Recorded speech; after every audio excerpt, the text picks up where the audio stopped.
It is Friday night and we are preparing for an action-packed weekend. From the mini marathon taking over downtown to the Fever taking over Gainbridge Fieldhouse, and then of course the Pacers on the road for the Eastern Conference semifinals.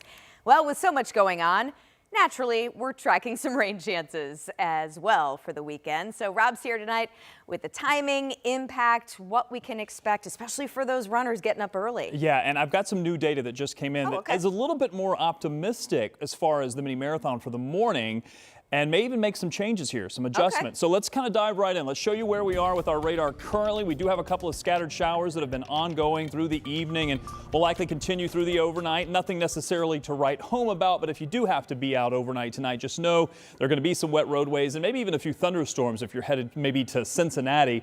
I think we're going to keep those in the forecast. Now, the new data that I've gotten does change things up a little bit in the morning. Let me show you what I mean. We'll see one batch of rain that's going to continue pushing through to the north and east. Then things should be pretty quiet overnight. Temperatures will likely be into the 40s and 50s, and we may keep things really dry for the early part of the day tomorrow. Now, that was a trend showing up in the models, and I think it's starting to hold firm, so we could even break into some sunshine for the very early part of the morning before we see some of those clouds move back in. That sunshine is actually going to help to warm us up. I know that's not necessarily what the runners want to hear, as the temperatures could warm up a little bit more quickly, but that rain should hold off until later in the afternoon. I'm going to talk a little bit more about the rain chances that once they do finally stay with us, will continue into early next week. I'll have that for you coming up. All right, see you in a few minutes. Rob, thank you. Tomorrow's mini marathon also, of course, means a lot of road closures. The race starts at the State Museum, travels west past the zoo, into Speedway for a lap around IMS, and then back downtown to finish at Military Park. Now, among the roads impacted by closures, Washington Street, White River Parkway, 10th Street, and New York Street. Lot to take in there, so our Matt Standridge has an extended look at all the closures over on WTHR+. Just download the app on your TV and stream for free.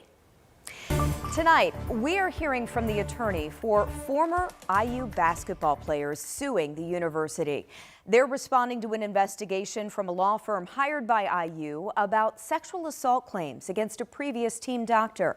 The former players allege Dr. Brad Bomba Sr. performed unnecessary rectal exams during physicals. But the law firm's report says Bomba Sr.'s exams were clinically appropriate.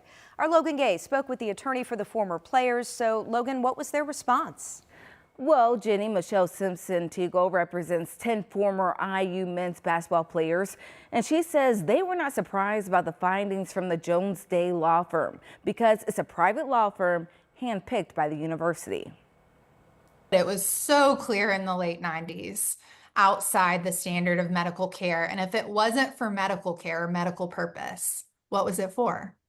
Attorney Michelle Simpson-Teagle says even though she and her clients may not be surprised by some of the findings in the 874-page report regarding the actions of former IU athletic doctor Brad Bomba Sr., they are still disappointed by some of the things highlighted in the report. It's very clear that IU knew about it. I think the way that it's characterized of what it was, IU is really their question, and what they focused in on is that this was not for sexual gratification. But our position and our answer is that that should be something that a jury in Indiana looks at, not a private law firm that was handpicked by IU. According to IU, close to 100 people were interviewed for the report, including former student athletes, coaches, and staff. Nearly 10,000 emails and other electronic documents were reviewed, along with more than 100,000 pages of paper documents going back 6 decades, and interviews with multiple medical experts. In the report, it says that one of those experts did believe the exams were, quote, neither necessary nor appropriate, while others concluded they were medically appropriate. The report concludes by saying, by virtually all accounts, he conducted these examinations in a clinically appropriate manner, and there's no evidence to suggest Dr. Bomba Sr. obtained sexual gratification in completing the exams. And that's one of the reasons I'm always very cautious in our cooperation with private law firms who are doing investigations like this, because I realize who their client is and who they're answering to and who they're being paid by. The report also mentions IU has changed its policies. Simpson-Teagle says it's a step in the right direction, but not enough. all of these men were still harmed and this shouldn't have happened to them. And one thing the report is very clear about is that it did happen, that the touching happened, and that they knew about it. I asked Michelle what's next for her and her clients, and she told me this is not the end. They plan to keep using their voices and hope to eventually take legal action. We did reach out to IU for a response, and they directed us to back to their report.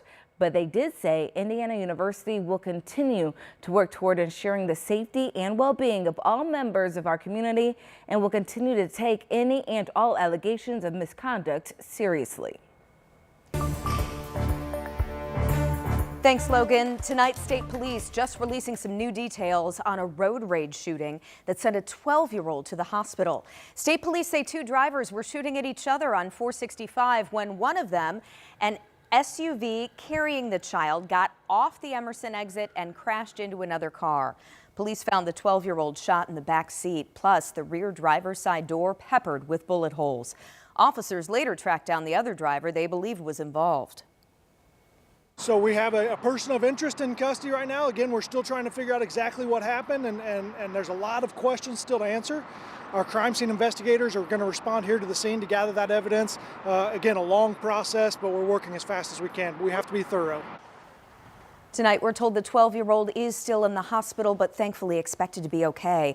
A baby in that SUV was also taken to the hospital just as a precaution after the crash.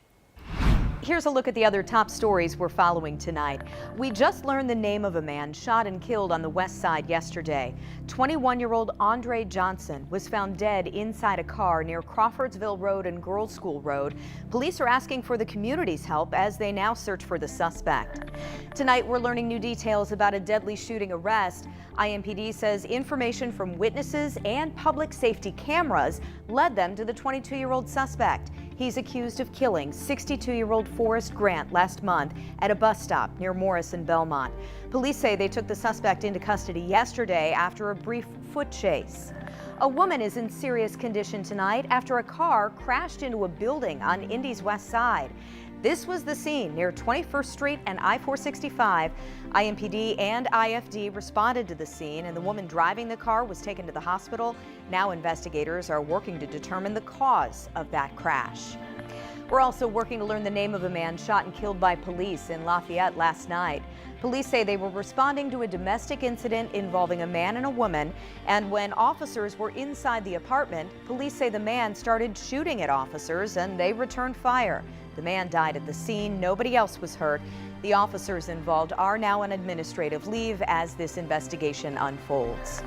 DPW provided an update on pothole repairs across the city. Crews were strip patching stretches of road along Bradbury Avenue and Fletcher Avenue today.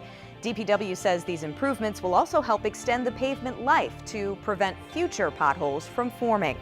Remember, you can find all the day's latest local and national headlines anytime on WTHR.com or the 13 News app. Tonight, IPS Superintendent Alicia Johnson is addressing concerns about a change in school funding that the governor signed into law. That new law now requires public schools to share funding with charter schools. IPS parents and teachers pushed back on that, saying cuts to the district would be devastating. Well, now, in a recorded statement provided by IPS, Johnson says the district is planning public town halls this summer to talk about options to save money. We promise to work night and day to develop a plan that minimizes disruption and ensures your child is learning and doing so in a caring environment.